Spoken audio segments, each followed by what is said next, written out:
naftaadana aan bixinin haddana inaad si fudud janno ku geli karto adoon shaqo ka harin adoon hawl ka daahin adoon enerji badan bixinin adoon dhaqaalo bixinin adoon culays dhib kale ku soo gaarin hal waxuun haddaad ka adkaato inaad janno gashaay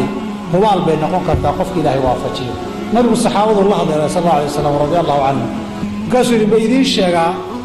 waxaad samaynaysaan oo dhan kan ugu khayr badan darajooyinka aakharana ugu sarreeya rabbina ugu jecel yahay oo aadan shilin bixinaynin nafna aadan horaynin ma idiin sheegaa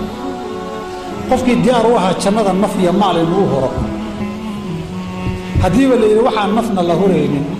maalna la bixinaynin jannadana ugu darajo weyn ma kuu sheegaa si degdega iyo haleelo ah bay horay si degdega ugu dhaheen haa rasuulka ilaahay noo sheeg markaasuu wuxuu yidhi dikrullaahi wey ilaahay xuskiisa inaad barisaan ilaahay inaad in badan xustaan afkiinna iyo carabkiinna bartaan tasbiixdiisa iyo taxmiiddiisa ku celcelisaan saa darteed baa salaaddii faradka ahayd ee tawxiidka kadib ugu khayr badnayd acmaasheenna markaynu dhammayno maxaynu ka dambaysiinaa dikri ilaah astaqfirullah tasbiix la akhriyo taxmiid la akhriyo dikri baan ka dambaysiinaa saa darteedna wuxuu yidhi dikrullaahi nin baa nabigu yidhi calayhi salaam rasuulka ilaahay oo shariicadii camal aan sameeya waan garan lahay kii aan soo u imaadaba isagaa ugu khayr badan baan isdhahaa salaadaan ahi dhagaystaa waxaan dhaha wi salaadun ku dadaal kadib baan soom baan dhagaystaa kanaa ka fiican iyo uga guur kadib baan sadaqa dhagaystaa alla tanaa ka fiican baan idhaahdaa kadib baan xaj iyo cumro la dhagaysan kuwii horeba tanaa ka daran baan dhihi cilmiga barashadiisa iman may tanaa ka daran waan ku wareeray mid allaalay ee midaan ku dhago oon qabsado jannadana ku gala ii sheeg wuxuu yidhi laa yazaalu lisaanuka ratban min dikri illaah carabkaaga dikriga ilahi uusan ka qallalin jidkaad socotaa subxaana allah iska dheh naftan waxaynu tijaabinay bal idinku dib ila akhriya maskaxdani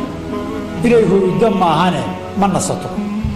naftaadana waxunbaa ku wareegi ama guriga keliya kursi fadhi ama gidaar ku tiirsanow ama dariiqaa soco marka waxaad samaysa afkanna maba aamusi karaba carabkan lamaba xajin karaba waayihii hore waxaa dhis jiray ninka darawalkii hiyo markuu gaadhiga wadee hadda telefoon baa yaalla bal wax yar soco wax yar markaad joogtaa baad waxaad la hadasho weeyo kanaad soo qaadi wuu diri isagoo darawal oo waddo saaran buu diri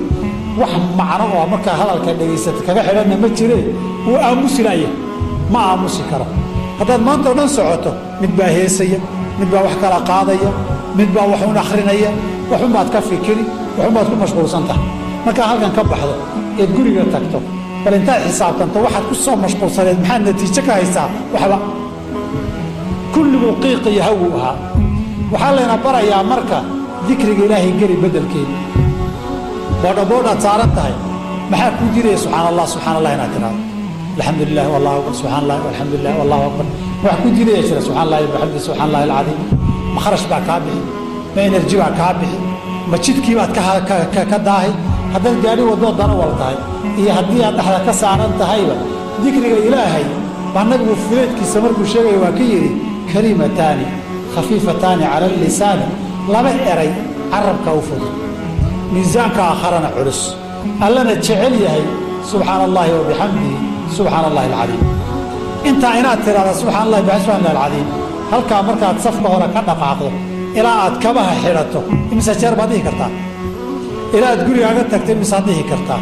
nabigu waa kii mar kala baray laa ilaaha ila allah waxdahu laa shariika lah lahu lmulku walahu alxamdu wahuwa calaa kulli shayin qadiir riwaayadka qaarkood yuxyi wa yumiitu calaa kulli shayin qadiir 100 jeer haddaad akhrido intaada camalkaad samaysay qof kaa tira badiyey maahane camal ka khayr badan maalintaa qof samayn karaba ma jiro laakiin maalintoo dhan baa ku dhaafi hal mar adoon subxaana allahi wabixamdi subxana allahi alcadiim bihi waad mashquulsantahay indhahaagii waa mashquul maskaxdaadii waa mashquul afkaagii waa mashquul haddayna dembi ahayn maala yacni waad ku mashquulsantahay saa darteedba waxaa layna barayaa laa yazaalu lisaanuka ratban min dikri illaah qur-aanka dhanba salaadda marka laga sheekeeyey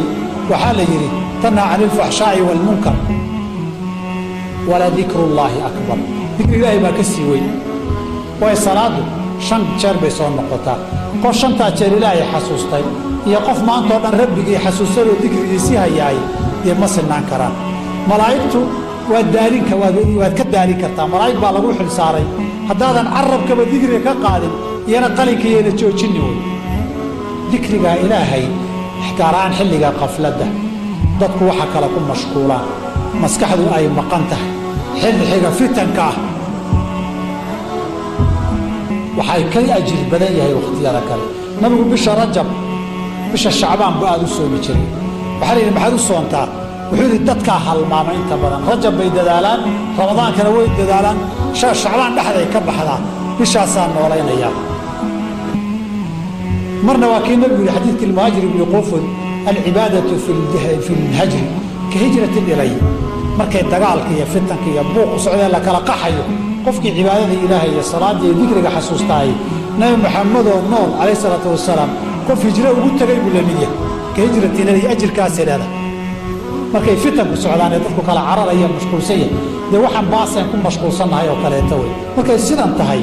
munaasabaadkan oo kale la joogo dikriga ilahay baan u baahanaa. dikriga ilahay waxaan ku soo gabagabaynayaa oo carabkaaga aad badiso ood bartaay. waxaa laga yaabaa mar inaadan joogin oo madaxaagu maqan yahay, maskaxdaadu markay maqan tahay way haasaawaysaa, carabkaaguna dikriga ilaahay inuu hayaan dhici karta.